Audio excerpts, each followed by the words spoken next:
نحمدہ ونصلی علی رسول میڈیا والے سے درخواست ہے کہ وہ صحیح جگہ پہ اپنا اسٹینڈ لگائیں، ایسی جگہ پہ اسٹینڈ لگائیں کہ پیچھے بیٹھنے والے کو دقت نہ ہو۔ نحمدہ ونصلی علی رسولہ الکریم وعلی آلہ واصحابہ اجمعین، اما بعد۔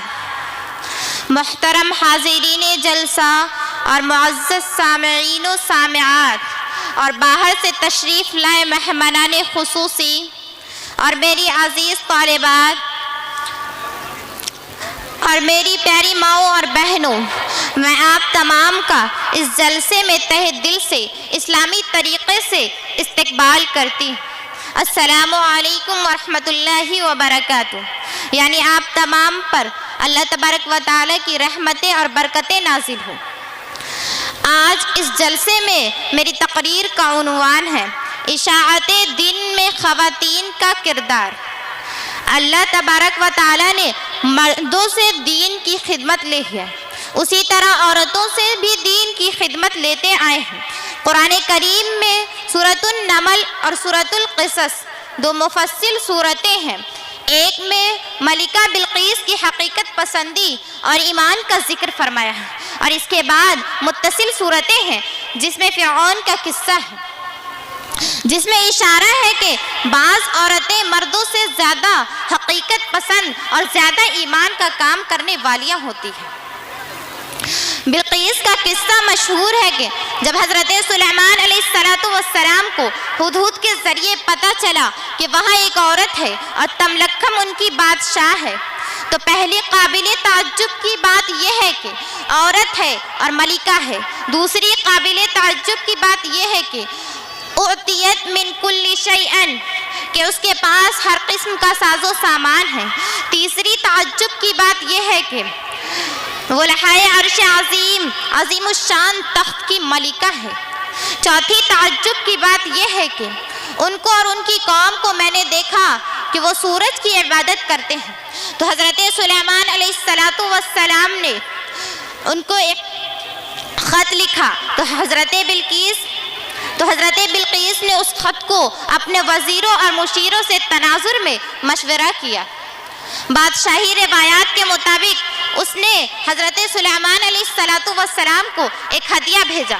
حضرت سلیمان علیہ السلام نے ہدیہ واپس فرما دیا اور اسلام کی دعوت دی اور تبلیغ کی۔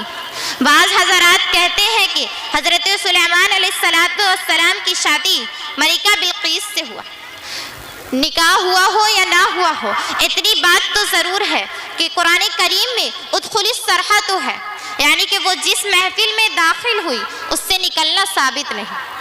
بہرحال حضرت بلقیس اتنی حقیقت پسند تھی کہ حضرت سلیمان علیہ السلام کی ایک بار دعوت اسلام سے متاثر ہو کر اسلام قبول کر لیا اور کوئی رد و قدا نہ کی۔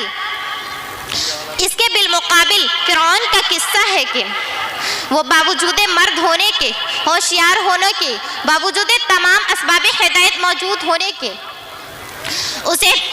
اس کی ضد، عناد اور جہود اور تکبر کی وجہ سے اسے ہدایت نصیب نہیں ہوئی۔ ماشاء اللہ دین پڑھنے والی یہ طالبات دینی تعلیم سے فارغ ہو کر دین کی اس طرح خدمت کرے گی، دین کو اس طرح اپنے سینے سے لگائے گی جس طرح ملکہ بلقیس نے لگایا تھا۔ متنبی کا مشہور شعر ہے، آپ نے سنا ہوگا، وَمَتَّ أَنِيسُ الِاسْمِ الشَّمْسِ عَيْبٌ وَلَلتَّذْكِيرُ فَخْرٌ لِلْحِلَالِ۔ ترجمہ، مومن ہونا شمس کے لیے عیب کی بات نہیں، شمس مؤنث ہے اور اعلیٰ درجے کی چیز ہے، مذکر ہونا ہلال کے لیے فخر کی بات نہیں۔ رسول اللہ صلی اللہ علیہ وسلم نے فرمایا، رسول اللہ صلی اللہ علیہ وسلم کے زمانے میں جن باکمال عورتوں کا ذکر ملتا ہے ان میں حضرت خدیجہ، حضرت عائشہ، حضرت فاطمہ رضی اللہ عنہن بہت نمایاں ہیں۔ ان میں سے ہر خاتون کی دینی، علمی، عملی اعتبار سے ہر ایک کی الگ الگ خصوصیتیں ہیں۔ گویا کہ ہمیں یہ حکم ہو رہا ہے کہ ہمیں ان خصوصیتوں کو اپنانے کی کوشش کرنی چاہیے۔ اگر ان میں سے کوئی بھی خصوصیت ہمارے اندر نہیں تو بلکہ ہم کامل نہیں، ناقص ہیں۔ حضرت خدیجہ الکبریٰ رضی اللہ عنہ کی خصوصیت یہ تھی کہ وہ دین کے لیے قربانی دیتی تھی، اور دین کے لیے انہوں نے جتنی قربانی دی کہ اتنی قربانی دوسری عورتوں نے بہت کم دی ہوگی۔ حضور صلی اللہ علیہ وسلم کی خدمت کرنا اور اس کو تسلی دینا اور اس پر اپنا مال خرچ کرنا اور اس کے ساتھ شعب ابی طالب میں رہنا، بھوک و پیاس برداشت کرنا، یہ سب خصوصیتیں حضرت خدیجہ رضی اللہ عنہا کی تھی۔ تو ہمیں چاہیے کہ ہم ان سب خصوصیتوں کو اپنائیں، دین پر اپنا مال خرچ کرے، اور دین کے راستے میں بچے یا بچیوں پر کوئی مصیبتیں پڑیں تو یا شوہر پر کوئی مصیبتیں پڑے تو ان کو تسلی دے۔ حضور صلی اللہ علیہ وسلم جب پریشان تھے تو حضرت خدیجہ رضی اللہ عنہا نے فرمایا کہ اللہ تبارک و تعالیٰ آپ کو ذلیل و رسوا نہیں کرے گا، اِنَّكَ لَتَصِلُ الرَّحِمَ، کہ آپ رشتہ داریوں کو پا لیتے ہیں، وَتَحْمِلُ الْكَلَّةَ، اور آپ کمزوروں کا بوجھ اٹھاتے ہیں، وَتَكْسِبُ الْمَعْدُومَ، اور آپ مال کما کر اس کو دیتے ہیں جس کے پاس مال نہیں، وَتُعِينُ عَلَى نَبَائِبِ الْحَقِّ، اور آپ حق کے راستے میں مصیبتیں پڑتی ہے تو آپ اس کی مدد کرتے ہیں۔ انہی بات پہ میں اپنی تقریر ختم کرتی ہوں۔ وآخر الدعوانا الحمدللہ رب العالمین۔ السلام علیکم ورحمۃ اللہ وبرکاتہ۔ پر اسلام کی پوری عمارت کی بنیاد ہے، جو اسلام کے 5 ستونوں میں سے ایک اہم ستون ہے، جو اسلام کے 5 ارکانوں میں سے ایک اہم رکن ہے، جس کو آپ صلی اللہ علیہ وسلم نے اپنی آنکھوں کی ٹھنڈک اور مومنوں کا معراج قرار دیا، جس کو اللہ کے حبیب صلی اللہ علیہ وسلم نے ایمان اور کفر کے درمیان فرق کرنے والی عبادت قرار دیا، جو معیار انسانیت، شان بندگی اور وقار زندگی ہے۔ اس مقدس عظیم عبادت کو ہم نماز کے نام سے جانتے ہیں۔ گلشن اسلام کی 9 شگفتہ کلیوں قرآن و حدیث میں ایمان کے بعد جس درجہ نماز کی تاکید آئی، نماز پڑھنے کے جو فضائل اور فوائد بیان کیے گئے ہیں، اسی طرح نماز چھوڑنے پر وعیدیں اور سزائیں بھی بیان کی گئی۔ کسی اور عمل کے بارے میں اس قدر فضائل اور وعیدوں کا تذکرہ نہیں کیا۔ بعض علماء کے مطابق 80 سے 60 مرتبہ نماز کا تذکرہ ہوا ہے۔ بعض آیات میں نماز کی فضیلت اور اس کے شرعی حکم کو بیان کیا ہے، تو بعض آیتوں میں نماز چھوڑنے پر وعیدیں بیان کی ہیں۔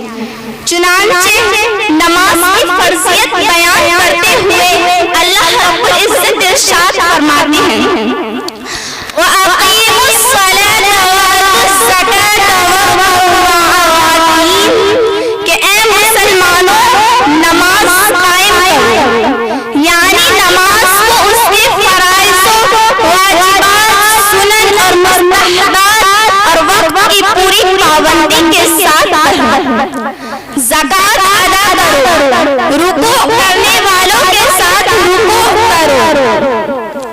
دوسری جگہ ارشاد ربانی ہے، ان الصلاۃ کانت علی المؤمنین کتابا موقوتا، بے شک نماز مسلمان مرد عورت پر مقررہ وقتوں میں فرض ہے۔ جامعہ حاضر کے خلفاء اسلامی بہنوں، قرآن و حدیث میں نماز کے بے شمار فضائل اور فوائد بیان کیے گئے ہیں۔ چنانچہ اللہ رب العزت ارشاد فرماتے ہیں، ان الصلاۃ تنہیٰ عن الفحشاء والمنکر، نماز وہ عبادت ہے جو انسان کی بے حیائی اور برے کاموں سے بچاتا ہے۔ دوسری آیت میں مسلمانوں کو نماز کے ذریعے مدد حاصل کرنے کا حکم دیتے ہوئے ارشاد فرماتے ہیں، وَاسْتَعِینُوا بِالصَّبْرِ وَالصَّلَاةِ، کہ صبر اور نماز کے ذریعے اللہ تعالیٰ سے مدد طلب کرو۔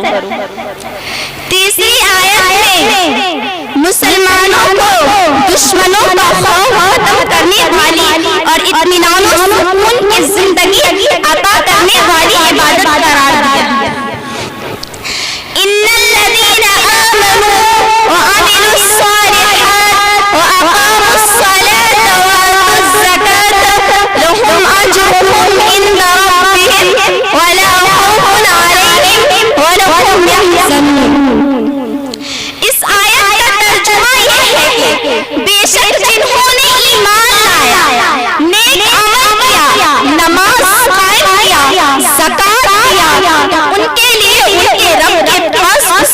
اجر، انہیں کسی قسم کا خوف نہیں ہوگا اور نہ وہ لوگ غمگین ہوں گے۔ چوتھی آیت میں نمازیوں کو کامیابی کا مصداق سناتے ہوئے اللہ رب العزت ارشاد فرماتے ہیں قد افلح المؤمنون الذین هم فی صلاتهم خاشعون، بلا شبہ وہ مومن کامیاب ہے جو نماز میں خشوع اور خضوع اختیار کرتے ہیں۔ پانچویں آیت میں اللہ تعالیٰ جنت الفردوس کی بشارت دیتے ہوئے ارشاد فرماتے ہیں ان الذین هم علی صلاتهم یحافظون اولئک هم الوارثون الذین یرثون الفردوس هم فیہا خالدون۔ اس آیت کا ترجمہ یہ ہے کہ بے شک جنہوں نے ایمان لایا، نماز قائم کیا، زکات دیا، تو ان کے لیے ان کے رب کے پاس اس کا اجر ہے۔ قرآن و حدیث میں نماز کے بیش قرآن مجید کے بعد نبی اکرم صلی اللہ علیہ وسلم نے بے شمار احادیث میں نماز کے مختلف فضائل اور فوائد بیان کیے۔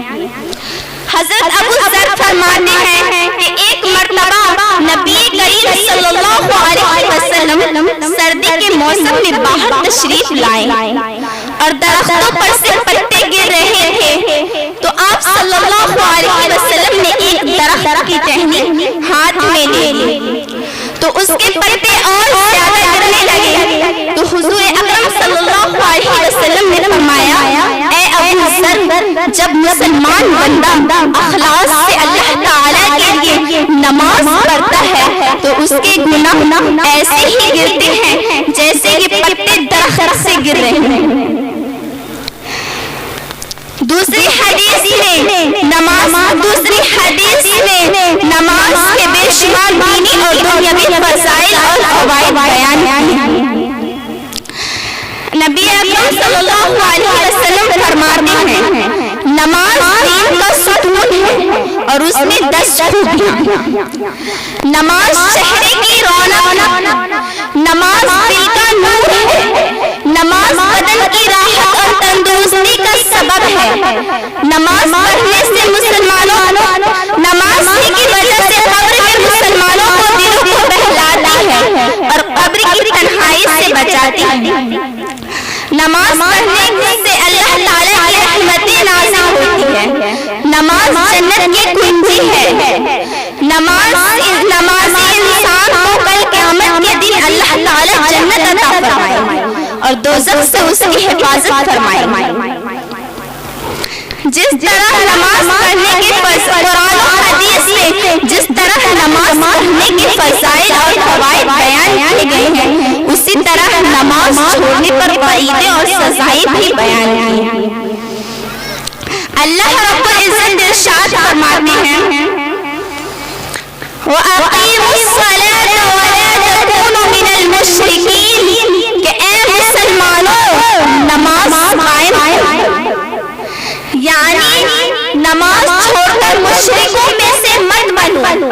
اللہ کے حبیب صلی اللہ علیہ وسلم فرماتے ہیں لا تتركوا الصلاة متعمدين فمن تركها متعمدا فقد خرج من الملة، یعنی تم لوگ جان بوجھ کر نماز مت چھوڑو، اس لیے کہ جو شخص جان بوجھ کر نماز چھوڑے وہ مذہب اسلام سے خارج ہے۔ اس لیے میری ماں اور بہنوں اب بھی وقت ہے، ہوش میں آؤ، اپنا محاسبہ کرو اور نماز کی پابندی شروع کر دو، کیونکہ آج آپ کے پاس گناہوں سے توبہ کا موقع ہے، آج آپ کی صحت بنی ہوئی ہے، آج آپ سر خدا کے دربار میں بغیر پریشانی اور مشقت کے جھک سکتے ہو، لیکن کل جب یہ اختیار باقی نہ ہوگا، کل جب غفلت کا پردہ اٹھ چکا ہوگا، کل جب توبہ کا دروازہ بند ہو چکا ہوگا، کل جب بے بسی اور بے کسی پوری طرح سے روشن ہو چکی ہوگی، کل جب تلاقی کی کوئی صورت باقی نہ ہوگی، تو سوائے افسوس کہ آپ کچھ نہیں کر پائیں گے، حسرت و ندامت کہ آپ کچھ نہیں کر پائیں گے، شدت افسوس سے انگلیاں کاٹنے کے علاوہ آپ کے پاس کوئی چارہ نہیں ہوگا۔ اللہ تعالیٰ سے دعا ہے کہ وہ ہم سب کو سننے سے زیادہ عمل کرنے کی توفیق عطا فرمائے، آمین ثم آمین، وآخر دعوانا ان الحمد للہ رب العالمین۔ ماشاء اللہ، سبحان اللہ۔ الحمد لله وحده والصلاة والسلام على من لا نبي بعد، أما بعد فأعوذ بالله من الشيطان الرجيم، بسم الله الرحمن الرحيم، قل هل يستوي الذين يعلمون والذين لا يعلمون إنما يتذكر أولو الألباب، أما بعد صدق الله العظيم۔ پہلے تعلیم سے تم موڑ دیے جاؤ گے، پہلے تعلیم سے تم موڑ دیے جاؤ گے، پھر کسی جرم سے تم جوڑ دیے جاؤ گے، ہاتھ سے ہاتھ کی زنجیر بنا کر رکھنا ورنہ دھاگے کی طرح توڑ دیے جاؤ گے۔ اسٹیج پر رونق افروز علماء کرام، مہمانان اعظام اور ذمہ داران محترم اور خواتین، میری ماؤں، بہنوں اور بھائیوں، السلام علیکم ورحمۃ اللہ وبرکاتہ۔ آج میری تقریر کا موضوع دینی تعلیم اور اس کی اہمیت و فضیلت ہے۔ آج اللہ کے محبوب حضرت محمد صلی اللہ علیہ وسلم کی سیرت کا سب سے بڑا عنوان اگر کوئی ہے تو تعلیم ہے۔ اللہ تعالیٰ دنیا میں 18,000 مخلوقات پیدا کی ہیں، ان میں سے سب سے اعلیٰ، سب سے اکرم، سب سے افضل انسان کو بنایا گیا، جبکہ انسان کے پیدا کیے جانے سے پہلے اللہ تعالیٰ نے فرشتوں کو پیدا کیا تھا، اور ہم سب جانتے ہیں کہ فرشتے نور سے پیدا کی ہوئی مخلوق ہے، اور انسان کی پیدائش سے پہلے اللہ تعالیٰ نے جنات کو پیدا کر دیا تھا، اور ہم سب جانتے ہیں کہ جنات کے اندر آگ کا مادہ زیادہ ہے، اور تیسرے نمبر پر انسان کو پیدا کیا، اور ساری مخلوق میں انسان کو تمام مخلوق پر فضیلت عطا فرمائی۔ معزز سامعین و سامعات، سوال یہ ہے کہ اس مٹی کے پتلے میں وہ کیا خاصیت ہے، وہ کون سے سرخاب کے پر اس مٹی سے بنے ہوئے انسان بس موجود ہے جس کی بنیاد پر انسان کو اتنا بڑا مقام دیا گیا، جس کو قرآن کریم نے بتایا ہے، اور بہت مختصر لفظوں میں پورے واقعے کی طرف اشارہ کر رہے ہیں، جس کی بنیاد پر انسان کو اشرف بنایا گیا۔ جب اللہ تعالیٰ نے حضرت آدم علیہ السلام کے سامنے فرشتوں میں اور دنیا میں ایک اور مخلوق پیدا کرنے جا رہا ہوں، پھر اللہ تعالیٰ نے حضرت آدم علیہ السلام کو پیدا فرما دیا، پھر ان کے اندر روح ڈال دی، پھر حضرت آدم علیہ السلام کو دنیا میں پائی جانے والی ہر چیزوں کے نام اور کام سکھلا دیے، اور یہ بھی بتا دیے کہ یہ کس کام کے لیے آئی ہے اور اس کا فائدہ کیا ہے۔ اللہ تبارک و تعالی نے معزز سامعین و سامعات، جزیرۃ العرب کا ایک علاقہ تھا جس علاقے میں جناب محمد رسول اللہ صلی اللہ علیہ وسلم تشریف لائے۔ اس علاقے کے اندر ہر برائی پائی جاتی تھی، ہر گندگی پائی جاتی تھی۔ اس علاقے کے اندر کوئی برائی ایسی نہیں تھی جو نہ پائی جاتی ہو۔ جزیرۃ العرب کا تاریخی کتابوں میں لکھا ہوا ہے کہ اس زمانے میں دنیا دو حصوں میں بٹی ہوئی تھی، آدھی دنیا قیصر کے تحت آئی تھی، آدھی دنیا قیصر کے تحت آئی تھی، اور آدھی دنیا کسریٰ کے تحت آئی تھی، اور یہ دونوں سپر پاور طاقت رکھتی تھی۔ آدھی دنیا پر ان کا قبضہ تھا اور آدھی دنیا پر ان کا قبضہ تھا۔ جزیرۃ العرب کا علاقہ وہ علاقہ تھا جو نہ قیصر کے ماتحت تھا، جو نہ کسریٰ کے ماتحت تھا۔ جزیرۃ العرب کا علاقہ وہ علاقہ تھا، اسی علاقے کے اندر ہر برائی پائی جاتی تھی، ہر گندگی پائی جاتی تھی، لیکن آپ غور کیجئے اسی علاقے کے اندر جناب محمد رسول اللہ صلی اللہ علیہ وسلم مبعوث کیا گیا۔ آپ صلی اللہ علیہ وسلم نے نبی بننے کے بعد، آپ صلی اللہ علیہ وسلم نے نبی بننے کے بعد کسی شخص کے پاس جا کر یہ بیان نہیں کیا کہ آپ نے چوری کی ہے، چوری کرنا غلط ہے، آپ نے زنا کیا ہے، زنا کرنا غلط ہے، بلکہ آپ صلی اللہ علیہ وسلم نے کسی شخص کے پاس جا کر اس کی برائیاں بیان نہیں کی، لیکن اگر بیان کیا ہے تو وہ اقرا کا لفظ بیان کیا ہے، اور وہ ہے اقرا بسم ربک الذی خلق۔ میرے بھائیوں اور دوستوں، تعلیم حاصل کر لو، میرے بھائیوں اور دوستوں، ایجوکیشن حاصل کر لو۔ کیوں؟ اسی لیے دنیا کے اندر جتنی خرابیاں ہیں، جتنی برائیاں ہیں، ان کا خاتمہ صرف ایک راستے سے ہو سکتا ہے، اور وہ ہے تعلیم کا راستہ۔ دنیا کی جن قوموں نے اپنے آپ کو تعلیم سے جڑی ہے، اور جو قومیں ہر گندگی کے اندر مبتلا ہے، ہر برائی کے اندر مبتلا ہے، اور وہی قومیں جب تعلیم سے جڑی ہے تو دنیا کی رہنما بنی ہے۔ صحابہ کرام ہی کی مثال ہے، صحابہ کرام ہی ایک زمانے میں ان کا وہ بھی تھا جس زمانے میں کفر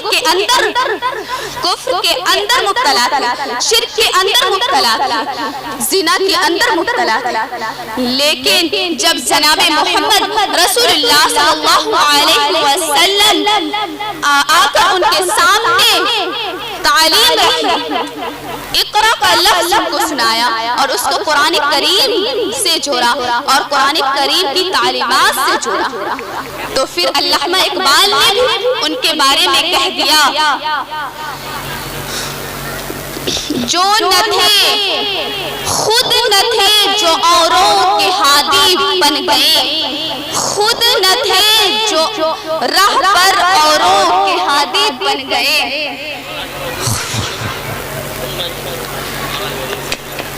خود نہ تھے جو راہ پر اوروں کے ہادی بن گئے، کیا نظر تھی جس نے مردوں کو مسیحا کر دیا۔ ایک زمانے تک صحابہ کرام کی بستی میں مبتلا تھے، لیکن جب قرآن کی تعلیمات سے جڑ گئے تو دنیا کی رہنما اور رہبر بن گئے۔ تو ہر مسلمان بھائیوں، ہر مسلمان مرد اور خواتین، ماؤں بہنوں سے گزارش ہے کہ خود بھی قرآن کی تعلیم سے جڑے اور اپنے بچوں اور بچیوں کو بھی قرآن کی تعلیم دلوائیں۔ اللہ کے نبی صلی اللہ علیہ وسلم نے فرمایا، طلب العلم فریضۃ علی کل مسلم و مسلمہ، ہر مسلمان پر اتنا تعلیم حاصل کرنا فرض ہے جس سے وہ حلال اور حرام کو جان لے۔ اس علم کی فضیلتیں بہت ہیں، مگر میں چند فضیلتیں بیان کرتی ہوں۔ جو بھی کوئی حصول علم کے لیے کسی راہ پر نکلتا ہے تو اللہ تعالیٰ اس کے لیے جنت کا راستہ کھول دیتا ہے۔ اللہ کے نبی صلی اللہ علیہ وسلم نے فرمایا، جو بھی کوئی حصول علم کے لیے کسی راہ پر چلے تو ان کے لیے تمام مخلوقات مغفرت کی دعائیں کرتی ہے، یہاں تک کہ سمندر کی مچھلیاں بھی دعائیں کرتی ہیں۔ مزید جو شخص علم حاصل کرنے کے لیے کسی راہ پر نکلتا ہے تو فرشتوں ان کے لیے پرو بچھا دیتے ہیں۔ یہ کتنی بڑی خوش نصیبی ہے، یہ اللہ کی جانب سے کتنا بڑا انعامات ہے۔ علم حاصل کرنے والوں، علم حاصل کرنے والوں، اللہ تعالیٰ ہم سب کو علم دین توفیق عطا فرما وآخر الدعوانا الحمدللہ رب العالمین. ماشاء اللہ سبحان اللہ. نحمدہ ونصلی علی رسولہ الکریم. اما صدر محترم قابل قدر اساتذہ اکرام اور میری پیاری ماں اور بہنوں، السلام علیکم ورحمۃ اللہ وبرکاتہ. آج کی اس بابرکت مجلس میں میری تقریر کا عنوان ہے جنت میں جاؤ. کرو نیکی یہی ہے جنت کا راستہ، کرو نیکی یہی ہے جنت کا راستہ، دکھوں کو چین دو یہی ہے جنت کا راستہ. شیر زباں سے دلوں کو چین دو، شیر زباں سے دلوں کو چین دو، بے قصور پر رحم کھاؤ یہی ہے جنت کا راستہ.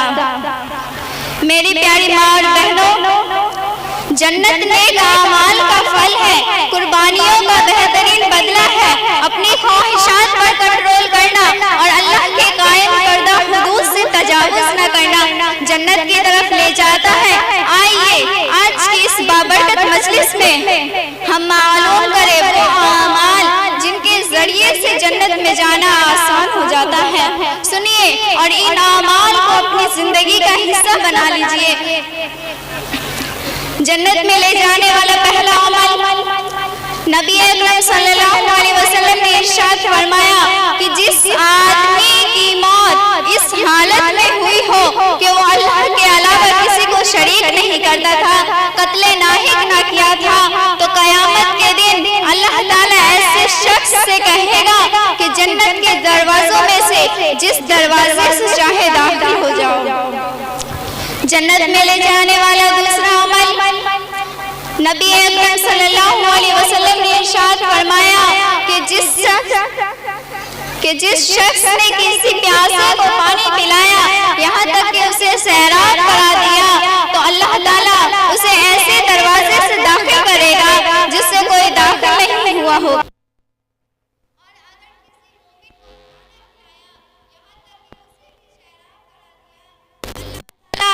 ایسے بندے کے لیے جنت کے تمام دروازے کھول دیے جائیں گے اور وہ جنت کے جس دروازے سے چاہے جنت میں داخل ہو جائے گا. وآخر الدعوانا الحمدللہ رب العالمین. السلام علیکم. اللہ وحدہ لا شریک لہ واشہد ان محمدا عبدہ ورسولہ. اما بعد فاعوذ باللہ من الشیطان الرجیم. بسم اللہ الرحمن الرحیم. ولو ان اہل القرى آمنوا واتقوا لفتحنا علیہم برکات من السماء والارض ولكن كذبوا فأخذناهم بما كانوا يكسبون. قال النبي صلى الله عليه وسلم إذا صلت المرأة خمسها وصامت شهرها وحصنت فرجها وأطاعت بعلها دخلت من أي أبواب الجنة شاءت. رواه ابن حبان في صحيح. صدق اللہ العظیم. میرے انتہائی واجب الاحترام علماء کرام، مہمانان خصوصی، ذمہ داران جامعہ، اساتذہ کرام معلمات، اہلیان محلہ، میری محترم ماؤں بہنوں، میری عزیز ساتھیوں، دیگر حاضرین مجلس، السلام علیکم ورحمۃ اللہ وبرکاتہ. میں نہایت ممنون و مشکور ہوں اپنے اساتذہ کرام اور ذمہ داران جامعہ کا، جنہوں نے مجھے یہ موقع عنایت فرمایا کہ میں اپنے چند منتشر ماخوذات آپ حضرات کے سامنے عرض کروں. الحمدللہ مرد حضرات کو دین سیکھنے اور سننے کا موقع ملتا رہتا ہے، لیکن خواتین کو دین سیکھنے اور سننے کا موقع کبھی کبھار ملتا ہے. آج یہ سنہرا موقع ہے کہ ہم دین سیکھیں اور سکھائیں۔ میں آپ حضرات کے سامنے ایک حدیث پڑھی ہے جس میں اللہ کے رسول صلی اللہ علیہ وسلم بیان فرماتے ہیں کہ جس ماں بہن بیٹی میں 4 اوصاف ہوں گی وہ جنت کے جس دروازے سے جانا چاہے وہ داخل ہو جائے۔ کہ اللہ کے رسول صلی اللہ علیہ وسلم کیا ارشاد فرماتے ہیں؟ ارشاد فرماتے ہیں کہ جس ماں بہن بیٹی میں 4 اوصاف ہوں گی، 4 باتیں ہوں گی تو وہ جنت کے جس دروازے سے جانا چاہے وہ داخل ہو جائے۔ یہ 4 اوصاف کیا ہے؟ تو آپ صلی اللہ علیہ وسلم بیان فرماتے ہیں کہ پہلی صفت یہ ہے اذا صلت المرأة خمسها، کہ جب کوئی عورت 5 وقت نماز پڑھے، وصامت شہرها، اور 1 مہینے رمضان المبارک کا روزہ رکھے، وحصنت فرجها، اور اپنے عزت و آبرو کی حفاظت کرے، وَأَطَاعَتْ بَعْلَهَا، اور اپنے شوہر اپنے خاوند کی اطاعت کرے۔ یہ بشارت آپ صلی اللہ علیہ وسلم مرد حضرات کے لیے نہیں بیان فرمائے، یہ خوشخبری صرف اور صرف عورتوں ہی کے لیے ہے۔ عورت کا جانا جنت میں کتنا آسان ہے کہ اگر آپ صلی اللہ علیہ وسلم ارشاد فرماتے ہیں کہ جس ماں بہن بیٹی میں 4 باتیں ہوں گی تو امام الانبیاء صلی اللہ علیہ وسلم فرماتے ہیں کہ وہ جنت کے جس دروازے سے جانا چاہے داخل ہو جائے۔ جنت کے 7 دروازے ہیں اور 7 میں سے جس میں جانا چاہے، جس دروازے سے جانا چاہے داخل ہو جائے۔ تو میں آپ حضرات کے سامنے صرف تیسری بات پر کچھ گفتگو کرنا چاہوں گی۔ حصنت فرجہا، کہ جس ماں بہن بیٹی اپنے عزت و آبرو کی حفاظت کرے۔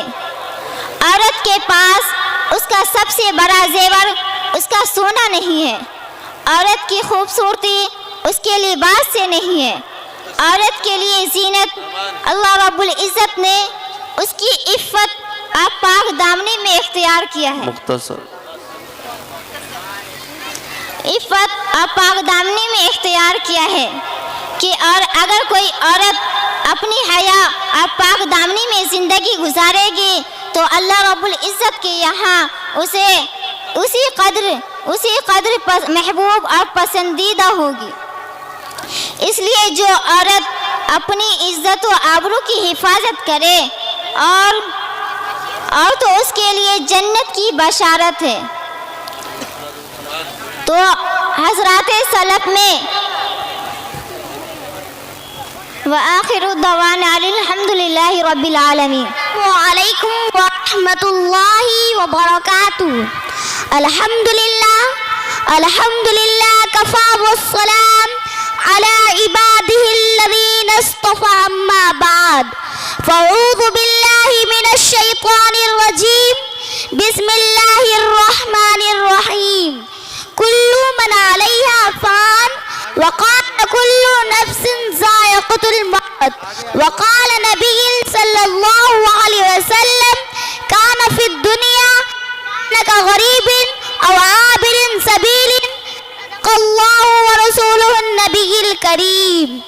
آخرت کی فکر کرنی ہے ضرور، آخرت کی فکر کرنی ہے ضرور، جیسی کرنی ویسی بھرنی ہے ضرور۔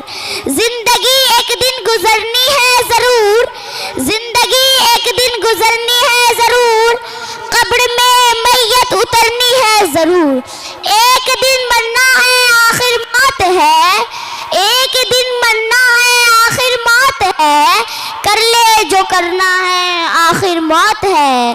سامعات بز، آج کی اس مبارک میری تقریر کا عنوان وہ چیز ہے جس پر سارے دنیا کے لوگ متفق ہیں، جو بھائی کو بہن سے اور بہن کو بھائی سے جدا کر دیتی ہے، جو بچوں کو والدین سے اور والدین کو بچوں سے علیحدہ کر دیتی ہے، جو سچے دوست درمیان غم کا پہاڑ کھڑا کر دیتی ہے، جو جنگلوں کے سناٹے میں بھی آ جاتی ہے، جو کوٹھی بنگلے اور محفوظ قلعوں میں بھی آ جاتی ہے۔ کسی نے کیا شعر کہا ہے، موت سے کس کو رستگاری ہے، موت سے کس کو رستگاری ہے، آج وہ ہے تو کل ہماری باری ہے۔ اسی باتوں پہ میں اپنی کو ختم کرتی ہوں۔ وما علینا الا البلاغ المبین۔ اچھی لگی تو حسنین اردو میڈیا کو لائک کریں، کمنٹ کریں، شیئر کریں اور سبسکرائب کرنا بالکل نہ بھولیں۔